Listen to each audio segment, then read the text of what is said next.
I want to give a huge shout out to Tandem Diabetes, the ones who produce my T-Slim insulin pump. They have made it possible for me to travel to probably over 20 conferences, and I don't know how many miles across the United States, so I could share my story with you guys, and just like, I don't know, it's been so inspiring, even to me, if I hadn't helped you guys at all. Seeing everyone else who's lived with diabetes so much longer than me means so much to me. And parents, I know Chandra got an award, but every single one of you guys deserves an award too, just for what you deal with every day. I can't imagine being a parent of a type 1 diabetic.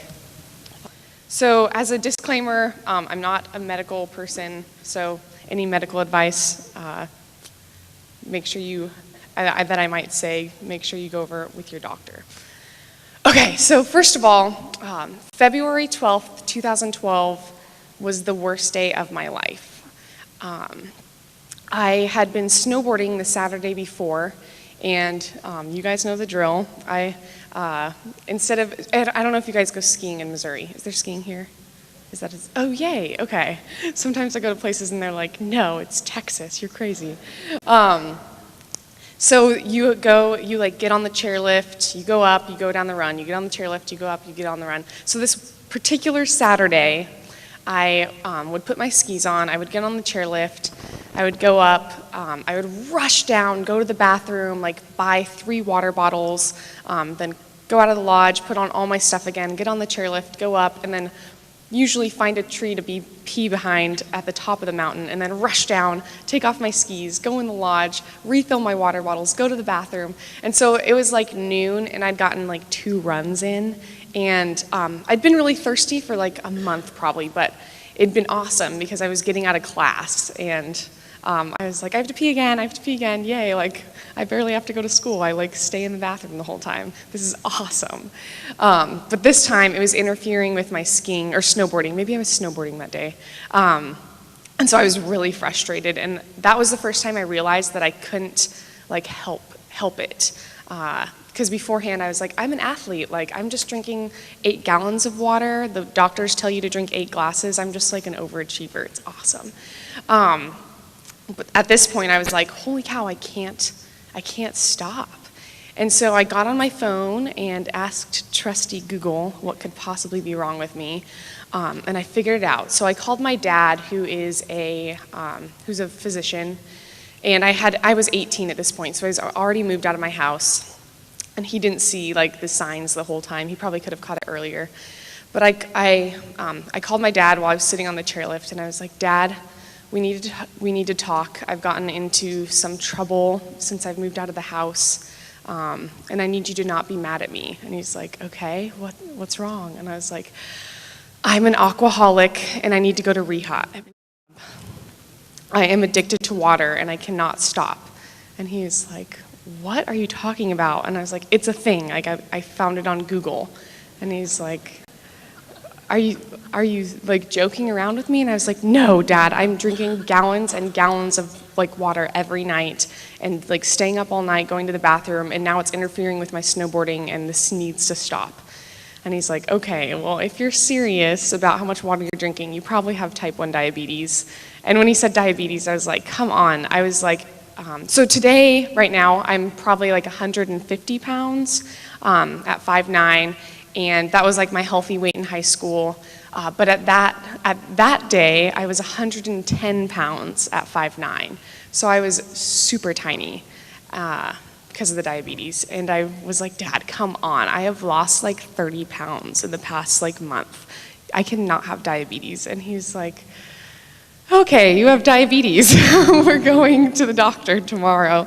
So again, I'm completely not believing this. This is ridiculous. How could I, a 5'9", 110-pound athlete, have diabetes? That's crazy. So we go to the doctor, and they mention checking my blood sugar, and I roll my eyes again because, of course, I relate blood sugar to diabetes. I'm like, this is dumb. I'm not going to have diabetes. Can just someone send me to rehab so I can get over this water addiction. And they prick my finger, and the machine counts down 3, 2, 1. And at that time, I didn't realize, but those 3 seconds were the last 3 normal seconds of my life. And then the number 550 popped up on the screen. And I did the math in my head real quick, so I know you don't want to be too low or too high. And on a scale of 1 to 10, like 5 is right in the middle, so 500, like I was perfect. And then, and then I looked up at my dad's and my doctor's face, and I realized I was wrong, and I had type 1 diabetes, and that was the day my life changed. I know you guys, a lot of you guys know the feeling of going into the doctor's office and then coming out being told that all day, every day, you're going to have to poke and prod yourself with needles, that you're going to have to deal with the sick feeling of lows and highs, and whatever else comes along with it. I don't even want to think about it right now. And so for a long, long time, I considered that the worst day of my life. And, oh yeah, my PowerPoint's still up. Okay, so now I'm going to back up. So that was my senior year of high school. So I'm going to tell you a little bit about who I was in high school. That's me with the pigtails in the middle. Can you see that one? So I was homeschooled until 8th grade. And when I got into school, I had no social skills and was really annoying and was just like total loser. I didn't know anything about hair and makeup, which is fine. But my peers didn't think it was fine. So this is my freshman year of high school. I think this is my junior year of high school. And this is my senior year of high school. And then in addition to being really socially awkward, I was not good at anything. So I tried out for choir, I tried out for plays, I tried everything, and I never got the solos, I never got the leads. And to kind of put it in perspective, I went to a 1A school, and I don't know if you guys measure schools the same. Is 1A, yeah, really tiny. We had 15 people in my graduating class, only 3 girls in my senior class. So I decided to try out for the basketball team. The next tallest girl in my class was like 5'5", and I'm, again, 5'9", so I was like, basketball, I have to be good at basketball, and if I'm not, my height will make up for it at least. But I got put on JV as a senior as a bench warmer. So that was just kind of the theme of my entire high school career. So let's see. Okay, so back to senior year. Oh, wait. So the only thing I was good at, though, was math and science, and I'm now majoring in engineering, which is so awesome. So if your only talent is math and science, and you're considered a nerd or a loser in high school, it's totally okay, because it gets way better after you graduate. But my friends, I guess my peers were just hated that I was better at them in school, so they made it seem like a bad nerdy thing.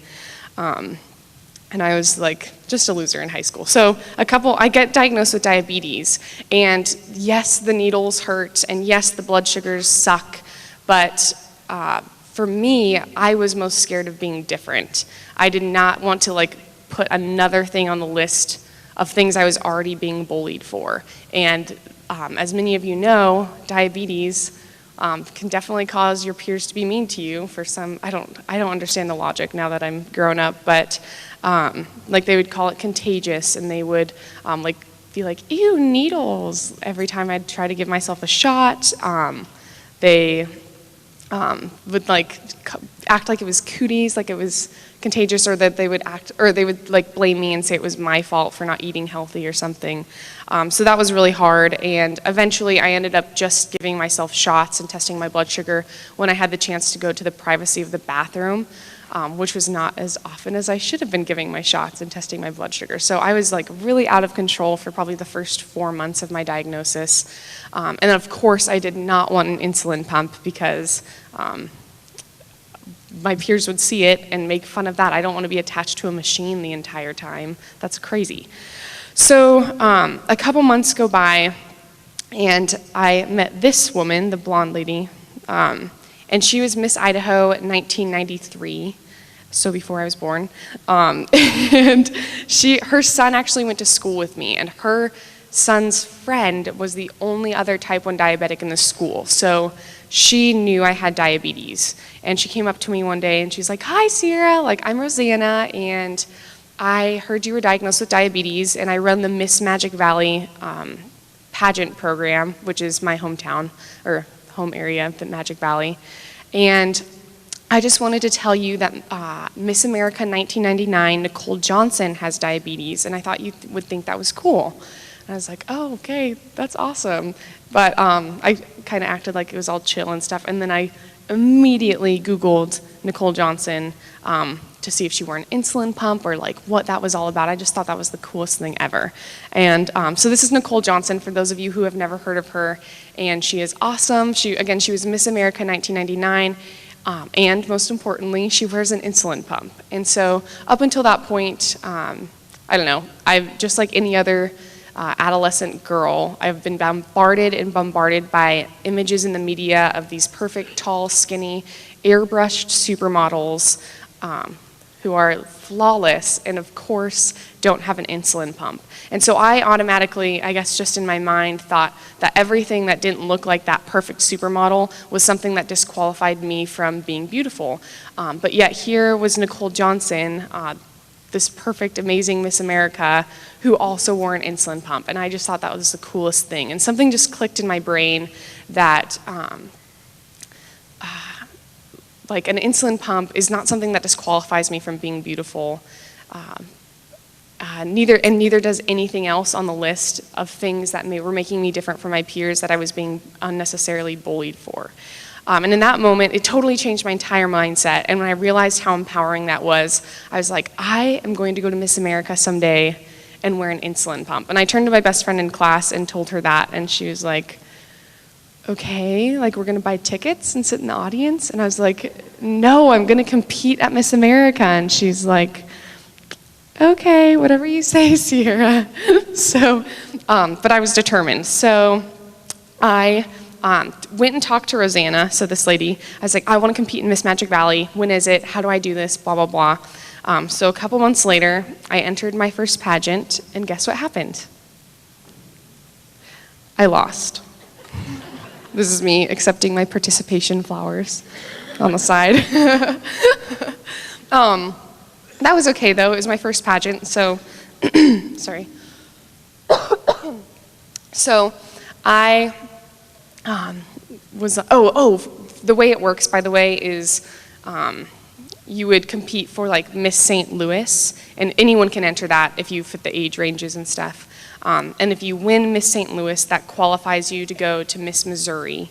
And if you win Miss Missouri, that qualifies you to go to Miss America. So you have to win like Miss Magic Valley in order to go to Miss Idaho, blah, blah, blah. So I decided to compete in a different local level pageant a few months later, and it was a lot smaller, so there was only 5 girls. And this time, guess what happened? I won. So that was so exciting. I was going to Miss Idaho. So my plan only had 2 steps, like go to Miss Idaho and then win Miss Idaho. So the rest should be easy, right? So like a year went by, I was ready to go to Miss Idaho. I get to Miss Idaho. These are just some fun pictures from that week. We were in a parade and like represented our areas. So I was representing Pocatello, and that's where Idaho State University is. And then we're doing service projects with little kids, and she was super excited to do that. And then rehearsals, and then the big day. So the way the actual Miss Idaho pageant works is competition is 2 days long. The first day, everyone competes. And then the second day, on Saturday, they read off the names of the top 11 girls. And those girls compete again, and then at the end of that night, they read off like the top 5 and the winner, etc. So this is the first night. It was a total blast. I did super awesome, I thought. And then the next day, they read off the names of the top 11, and I was left standing in the back with the bottom 7. Yay. So here's me accepting another participation award. So I decided to go back one more time. I was really, really discouraged. Like if you want to win Miss Idaho, your first time, you should like get first runner-up or at least the top 5. And I didn't even make the top 11. So there's like no way I was ever going to go to Miss America. But I had never worn my insulin pump at a pageant yet. And to go off on like a little tangent, it was because I didn't want to go up on a stage where like at Miss Idaho, there's less people watching than in this room, and there's probably no diabetics in the audience, and so I didn't want to be like wearing this little like thing and they not know, because I can't walk out on stage and be like, hey, I'm wearing this to inspire you guys, yay, diabetes. So there's like no point, I felt. Where at Miss America, there'd be tons of interviews leading up to it if I had an insulin pump. I'd be able to explain it, explain my message, spread awareness for type 1, et cetera, et cetera. But I realized that Miss America was not going to happen. So I decided the only reason I had started pageants in the first place was to wear my insulin pump. So I decided I was going to go back to Miss Idaho one more time and wear it on stage. So I go back to Miss Magic Valley, which by the way has a lot more than just 5 girls, I think was in the other pageant. We had, I think, 20 girls this year, so I'm competing, I'm right here in the white, and guess what happened? You guys have to guess. I did win. So I won, so I was going back to Miss Idaho one more time just to complete my goal of wearing my insulin pump on stage, and I had a blast representing my hometown. This is us at the hospital at Superhero Day. But again, I was discouraged both about pageants, and at this time I was kind of going through a diabetes burnout. So my little sister, who's also in this picture, is really passionate about her peers who live with disabilities. And at her school, she was talking to one of her friends one time, and she said, if you could do anything, like, what would it be? And this is a girl who was in the special education class that my sister was helping out with. And the girl was like, I would be a cheerleader like you, Haley. And my sister was expecting some big answer like go to the moon or like be famous, be a rock star. And all this girl wanted to do was be on the varsity cheerleading cheerleading team at our high school. And my sister was like, I can make that happen. So we put together a sports program called Possibilities for Disabilities that we would have a camp all day. The kids would get out of their classes, and we'd so in this instance, we were doing tennis. And at the end of that evening, the entire community would be invited to come cheer them on when they did their tennis match or their basketball game, or cheerleading competition, and it was a total blast. And I was really not wanting to deal with my blood sugars, not wanting to deal with diabetes, not wanting to do my diabetes platform for my pageant, so I was like, I'm going to just join you for this year because I don't want to think about diabetes right now. And so I joined her, but I couldn't escape my diabetes. So this was our soccer team, and this girl is super high energy, and she doesn't really have a filter sometimes, so she came up to me and she saw my insulin pump after the soccer game, and she was like, what's that? What's that? And I was like, I don't want to talk about it. I'm really self-conscious about it. So I was like, it's nothing, it's nothing. Just ignore it. But she kept asking and kept asking. So finally I was like, it's a little machine that gives me medicine because I'm sick and I have to wear it for the rest of my life unless they find a cure for the disease I have. And she got really serious all of a sudden. And she's like, wow, so you're different just like I am. And I was like, yeah, I guess you can say that. And so then she started asking me all these serious questions like, do people ever ask you this, and does it ever hurt your feelings? Or do you ever get bullied for having diabetes or wearing the machine on your body? Do kids ever think you're weird or say this to you or this to you? And it really gave me some insight into what she deals with every day. And at that point, I realized that there might not be any people living with type 1 diabetes in the audience of Miss Idaho, but every single one of us has something that makes us feel different or weird, or that we wish we could change about ourselves. And sometimes for me that was my insulin pump. And I wanted to show everyone that not only are you beautiful in spite of whatever your insulin pump may be, but you're beautiful because of it. And I realized my insulin pump is it's a symbol of all the hard work I put into my diabetes every day. I have to do the work of my pancreas, which is usually an amazing organ, and it takes a lot of hard work, a lot of perseverance. You get discouraged a lot, and my insulin pump was a symbol to me of all that hard work I do that I had really earned, and I should wear it with pride. So I went back to Miss Idaho. I was a lot more excited this time because I realized I had a message for everyone in the audience, not just the maybe 1 or 2 people with diabetes, if there were any. But then I got there. And I remembered that I couldn't go out on the mic and be like, this is what type 1 diabetes is, and this is what my message is for you.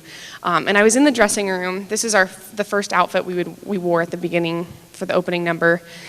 And I put my insulin pump on my pocket like that, showing. And I looked in the mirror, and all of a sudden, it was like 20 times bigger than it normally is. Kind of like the zit on my forehead was before I spoke today. So I freaked out for a second, and then I was like, okay, you've worked for like 3 years. Calm down. You're gonna be okay. Like, you're just gonna get this over with, and no one's gonna notice. Like, no one usually asks about your insulin pump. Like, maybe once a month, no one's gonna notice. No one's gonna notice, and everything's gonna be okay. Whew, okay, just get this over with. So I walk out, reminding myself, no one is going to notice. It's just a little tiny insulin pump. It looks like an iPhone. It's okay. And then there was a little girl backstage, and I was trying not to make eye contact with anyone, and I accidentally made eye contact with her, like from across, this is all backstage, from like across the curtains, and then she started walking towards me, and I thought I saw her look at my insulin pump, and I was like, no, you're going crazy, you're just paranoid, and she walked right up to me, and she's like, what's that? I was like, oh my gosh, that is not what I needed right now. And I didn't even answer her. I was so mad. So I ran back in the dressing room, almost in tears, and started like ripping off my insulin pump and shoving it in my bag. And I was like, oh my gosh, calm down, calm down, calm down. Oh my gosh, I'm so scared. And I turned around, and she had followed me into the dressing room. And I was like, I do not want to talk about my freaking pump right now. And she's like, is that an insulin pump? And I was like, yes. And she's like, oh, that's awesome. I have type 1 diabetes too. And my mom sent me backstage because she heard there was a contestant with diabetes.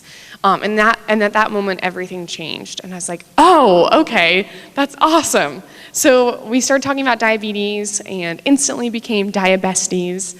And then I asked her, what kind of pump do you wear? Do you wear a T-Slim or like something else? Because I wanted to know if we matched. And she got really shy, and she's like, oh no, I don't have a pump because I'm like, you're an adult, you're confident, and like I'm in 6th grade, and so I don't know what my friends would say about it if I had a pump. I think it'd be kind of weird. And like I was sad that she felt that way, but on the inside I was like, yes, like I'm gonna be Nicole Johnson for somebody right now, because she thought exactly what I thought before I heard about Nicole Johnson. And my entire reason for going into pageants was that I could be Nicole Johnson for someone, even if it was just one person. So I go out on stage and compete with total confidence. I don't care what the judges think, and I don't care what the audience thinks anymore. I'm just focusing on the little girl. I'd moved her up to the front row, so this little girl in the front row seat, who was watching me compete with my insulin pump on. And she knew what my insulin pump was, and what diabetes was, and what my message was, so the rest of the audience didn't matter. And then at the end of the night, she came up to me, and she was jumping up and down. I could barely understand what she was saying. She was like, oh my gosh, I talked to my mom, and we're gonna go to the doctors on Monday to see if we can start the process of getting an insulin pump. I'm gonna be just like you, I'm gonna be just like you, oh my gosh, oh my gosh. I was like, whoa, like that worked way faster and way quicker than I ever could have imagined. It took me like 3 months after hearing about Nicole Johnson to actually get an insulin pump. And then she ran off and started screaming and bragging to her friends that she was gonna get an insulin pump. And it was super funny. But then her mom came up to me almost in tears and said, thank you so much. Like it has been such a big issue in our family since she was diagnosed like 4 years ago. I never ever thought she would cooperate and get an insulin pump, let alone would I see her jumping up and down excited about getting one.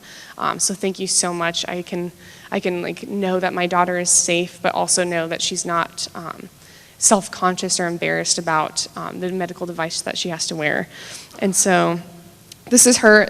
She brought me, the next day, she brought me oh, by the way, she's wearing a crown because she was Miss Idaho's outstanding preteen. But she brought me a picture and a card that said, congrats Miss Idaho 2014, before I had even before they even called off the top 11. So I was like, no pressure at all. Like, maybe I should be caring a little bit more about what the judges think so I don't disappoint her. And then a tangent, this is her getting her T-Slim a few months later, so that was super exciting. And okay, so then Saturday night came and they read off the top 11, and guess what happened? I made it! Woo! And then I competed all over again, and then they went to read off the top 5, and guess what happened? I made it! So then it came time for them to read off the 4th runner-up, and they didn't call my name. And then they read off the 3rd runner-up, and they didn't call my name. And they read off the 2nd runner-up, and they didn't call my name again. Finally, they read off the 1st runner-up, and I was the only one left. And then they announced that Sierra Sandison was the new Miss Idaho 2014. And thanks. So my best friend that I'd turned to in class like 3 years earlier was sitting in the audience, and when they called my name, I was like, Brittany, I'm gonna wear my insulin pump at Miss America. I'm taking my insulin pump to Miss America. And she was like, okay, like focus on the crown right now. They're trying to put a crown on your head. And so I went back and got my crown and then freaked out about the insulin pump. But hang on, my mouth's really dry. Okay, so a couple days later, again, the only person who knew what my insulin pump was that little girl's family, the directors of the pageant, and like my family and friends.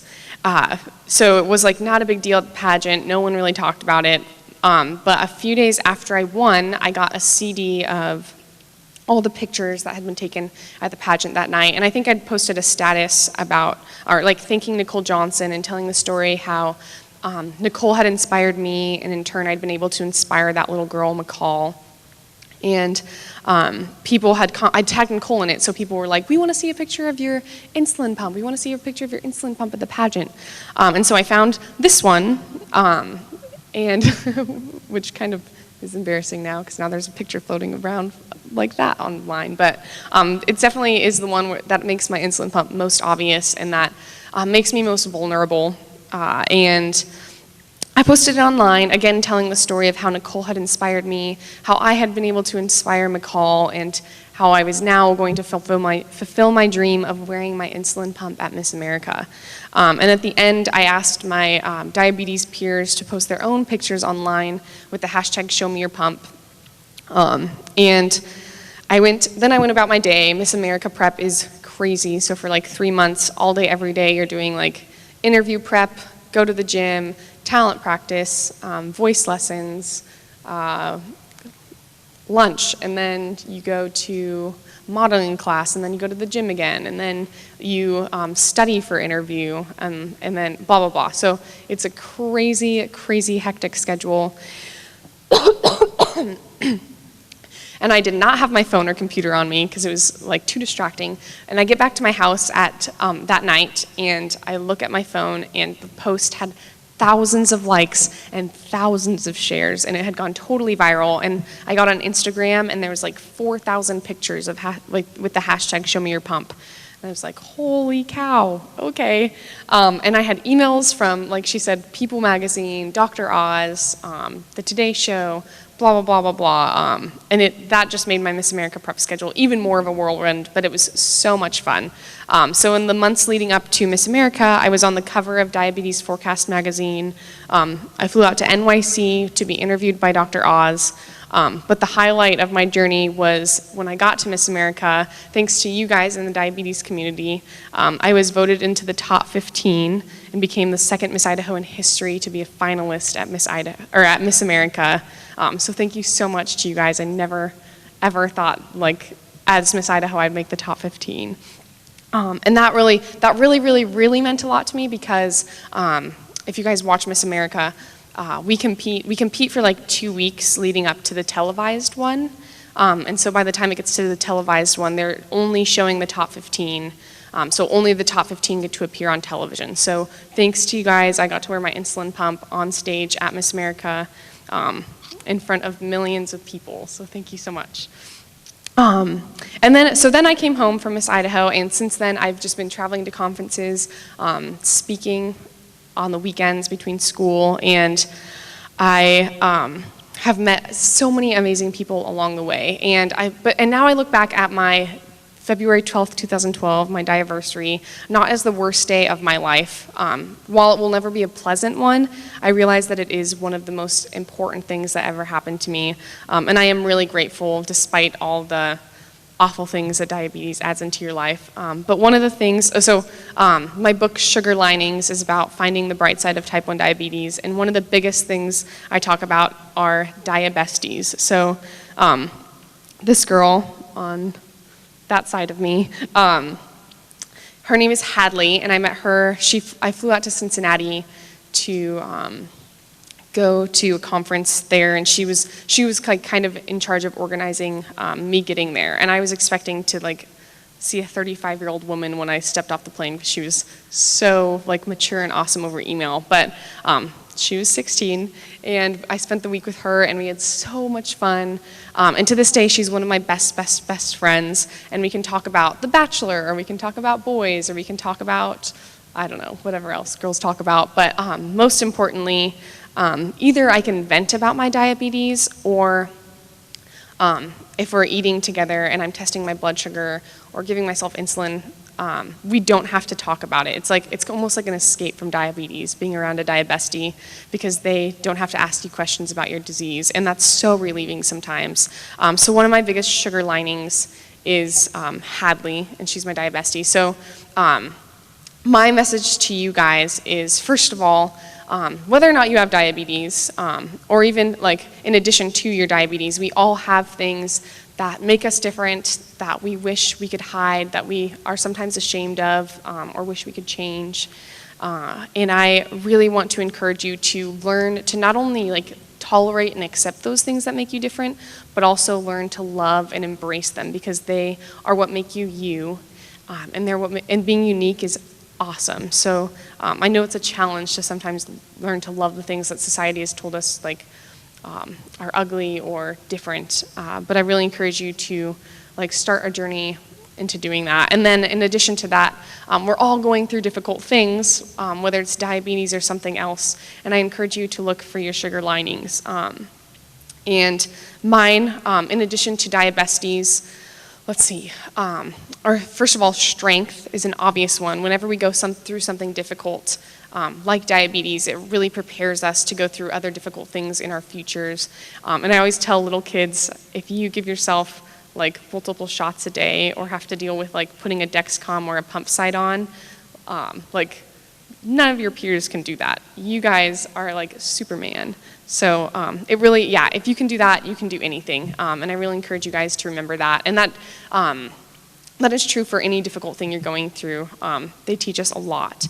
And then, of course, diabesties. Look for the people who are also going through difficult things, whatever similar to yours, and really bond with them, because that's a really special relationship. And then on the flip side, it also gives us a greater ability to show compassion and empathy. So I know what it's like to experience the pain of someone thinking my diabetes is contagious and not wanting to touch me, or staring at my insulin pump weird and judging me, or just having to deal with the pain of needles and stuff. And that can kind of give me a small insight into the lives of other people who might not have diabetes but are going through something else. And that's been such a great gift. If diabetes, sorry, if diabetes had given me nothing else, the ability to have empathy for others has been made it all worth it. So this is, on a final note, this is the very first Show Me Your Pump picture I ever took. When I was Miss Pocatello, so a month after I won my first pageant. So that's kind of awesome. I love sharing that picture. It was a little girl who traveled an hour to go to a fashion show that I was at to see my insulin pump. And then finally, again, this is my book, Sugar Linings. You can find it on Amazon. Yeah, and I really encourage you guys to learn to love and embrace the things that make you different, because they are amazing and they make you beautiful no matter what society tells you. And I know that's harder said than done, but I really encourage you to try. And then, of course, finding your sugar linings in your diabetes can make your diagnosis, or make your living with the disease so much better. So thank you so much.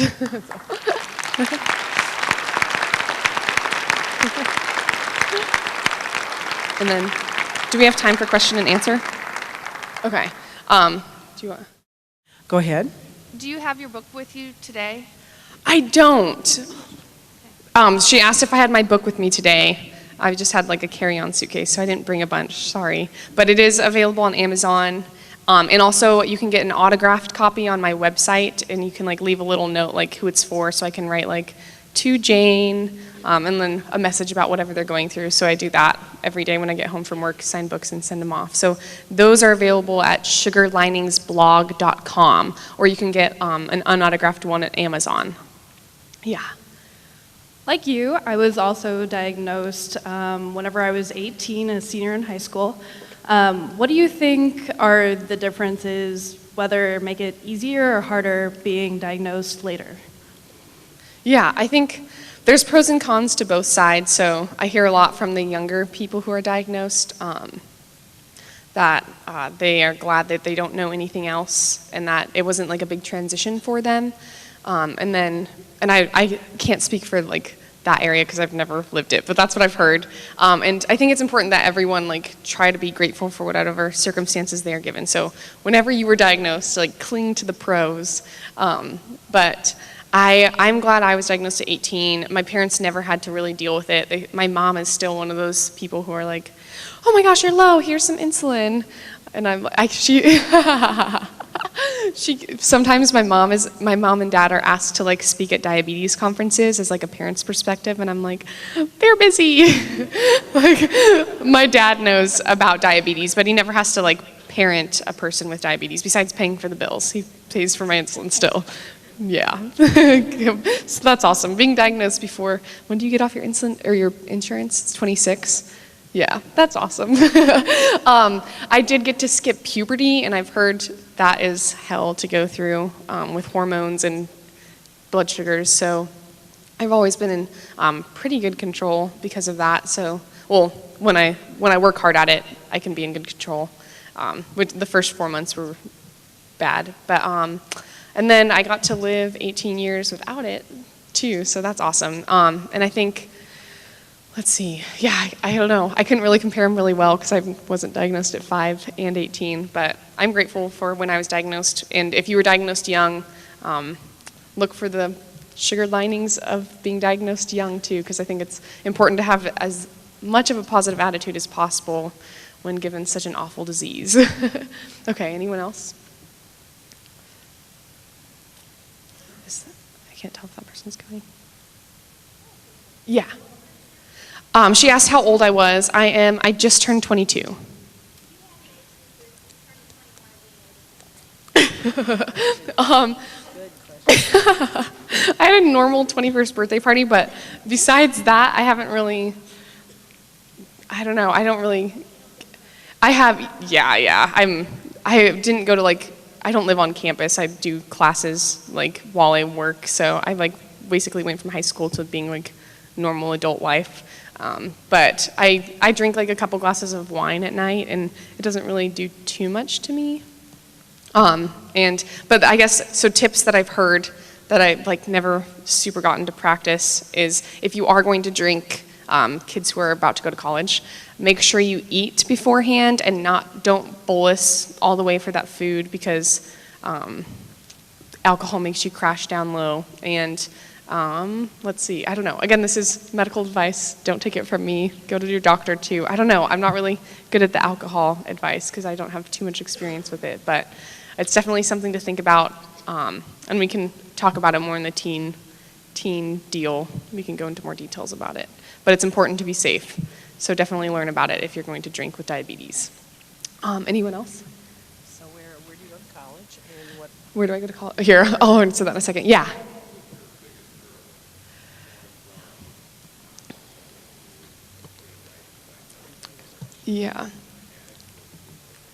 Yeah, that's an awesome question. So he asked, what was the most difficult thing for me going from being non-diabetic to diabetic? And like the first day, I thought it was going to be like this scary needles thing. But as you go along, like, as you know, needles aren't like the biggest deal. You get used to them, while they still can hurt. But my biggest thing, and I always say this, I think it's true for a lot of people, my biggest challenge was the emotional and psychological side of it. And mostly when I was in high school, like having to deal with being different, like that was so frustrating for me. And I don't know, as an adult, I look back and say that's kind of silly, so maybe the adults can't relate to it. But when you're growing up, there's so much pressure to be just like your peers. Sorry, is that my pump? Someone's beeping. Okay. So there's so much pressure to be like fit in and be just like your peers, which I think is ridiculous. Like you should be as different, you should, like being different and being weird is awesome. I remember I gave a speech at like a boys and girls club, so it wasn't like people with diabetes, but one little girl came up to me and she was obviously like the outcast in the group, like no one was wanting to hang out with her, and she just wanted to hang out with me the whole time. And she's like, I got out of your speech that being weird is awesome and weirdos change the world. And I was like, I love that, because if you think about anyone who's changed history, like I can guarantee you they weren't like a normal little kid. And so whether it's like going through diabetes or something else, like there are things about like important people that are different from other people's lives that make them awesome. And I think putting so much hard work into your diabetes is one of those things. But so being different was really hard. And then once I got over that whole social thing, it was still more difficult emotionally because I'd go through phases where like I don't want to think about diabetes at all, like not blood sugars, like not like going to conferences, not like talking about it to anyone, and that's really difficult too. And that's when I like hanging out with my diabesties, or like diabetes camp is really fun. So I think people think that like diabetes camp is like a place where you go and all you think about and talk about is diabetes, but it's actually the opposite. So you completely escape it because you don't have to explain to everyone every time you eat that you have diabetes, and like no one thinks you're weird and everyone is just like you, and it's so awesome. So yeah, so my two things were being different and then just like having those burnout periods where I don't want to think or talk about it at all. And so definitely emotional. Anyone else? Yeah. What about dating? Is that a problem for you? So in high school, I definitely was not someone anyone wanted to date. And then I became Miss Idaho, and then I started dating people, so they thought the insulin pump was really cool. So I've never really had challenges with dating. But if you are dating a guy or girl who thinks I did have one boyfriend outside of high school before Miss Idaho who thought the pump was super weird. I forgot about that. I tried to block him out of my memory. I had heard about Nicole Johnson and I wanted to get an insulin pump, and he was really discouraging about it, and he's like, ew, like I don't want you to have a machine on your body. And that's one of many reasons why I got rid of him. But if you're dating someone like that, no, don't. Just that's so ridiculous that someone that's supposed to love you doesn't want you to have a life-saving medical device. And the pump helps me so much with my diabetes. Like I'm in so much better control than I was with shots, and it makes my life a lot easier. And the fact that he didn't want me to have that because of like how it made me look is like just disgusting to think about. Like what kind of human does that? So get out of that relationship. But the majority of people I find like are fine with it. As long as they take the time to educate themselves, which if you're going to be in a relationship with them, they should. So it hasn't been a big issue, maybe just because of the Miss Idaho thing, but I think most like sane people will be accepting of it. So that's definitely a relationship requirement. Yeah, okay, so I think that's all we have time for, so thank you so much. I will answer more questions in the teen, like one-on-one thing, whatever that is. So I will see you later, teens. Thank you so much.